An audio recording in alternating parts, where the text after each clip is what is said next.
नमस्कार मंडळी. आज आपण खानदेशी स्टाईल पालक पनीर कसे बनवायचे हे बघू. चला तर मग सुरुवात करूयात. पालक 2-3 पाण्याने स्वच्छ धुवून घ्यायचा.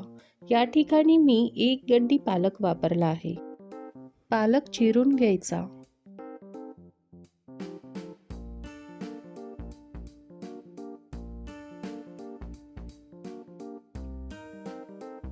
चिरलेला पालक हा कुकरमध्ये घ्यायचा. त्यामध्ये अर्धा चमचा साखर घालायची, जेणेकरून पालकाचा कलर बदलणार नाही. त्यामध्ये 4 चमचे पाणी घालून कुकरची 1 शिट्टी करून घ्यायची.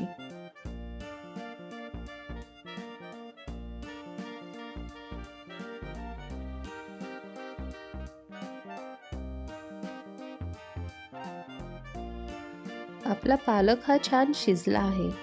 तो गार होऊ द्यायचा आणि नंतर मिक्सरमध्ये बारीक वाटून घ्यायचा.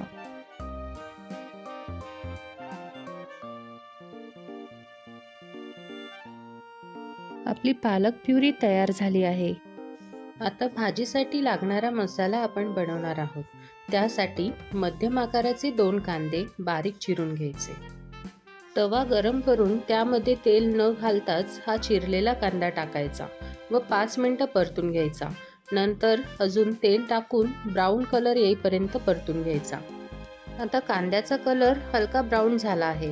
त्यामध्ये आपण 3 चमचे किसलेलं खोबरं घालून घेणार आहोत आणि खोबरं ब्राऊन कलरचं होईपर्यंत परतून घेणार आहोत. या मसाल्याचा सुगंध घरभर दरवळतो. कांदा खोबऱ्याचा मसाला आपण छान परतून घेतला आहे. त्यामध्ये आपण 1 इंच आल्याचा तुकडा, 10 ते 15 लसणाच्या पाकळ्या घेतल्या आहेत. ते आपण मिक्सरमध्ये थोडंसं पाणी घालून वाटून घेणार आहोत.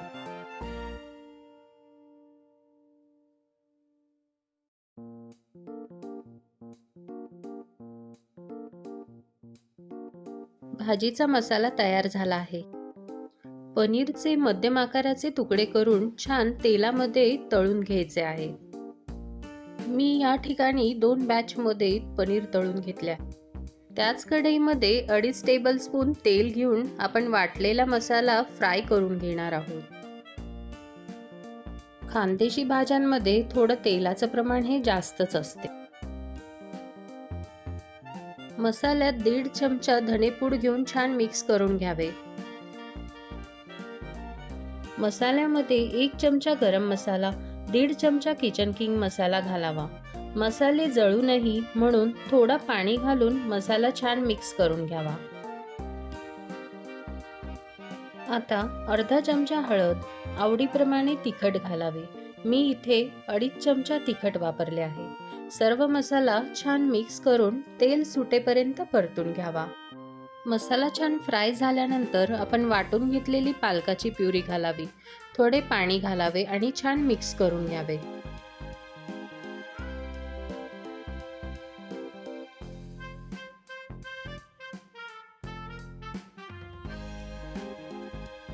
चवीनुसार मीठ घालावे. भाजीला छान उकळी आल्यानंतर आपण तळून घेतलेले पनीर घालावे. भाजी अजून 2 ते 3 मिनिट छान उकडून घ्यावी आणि आपले पालक पनीर तयार आहे.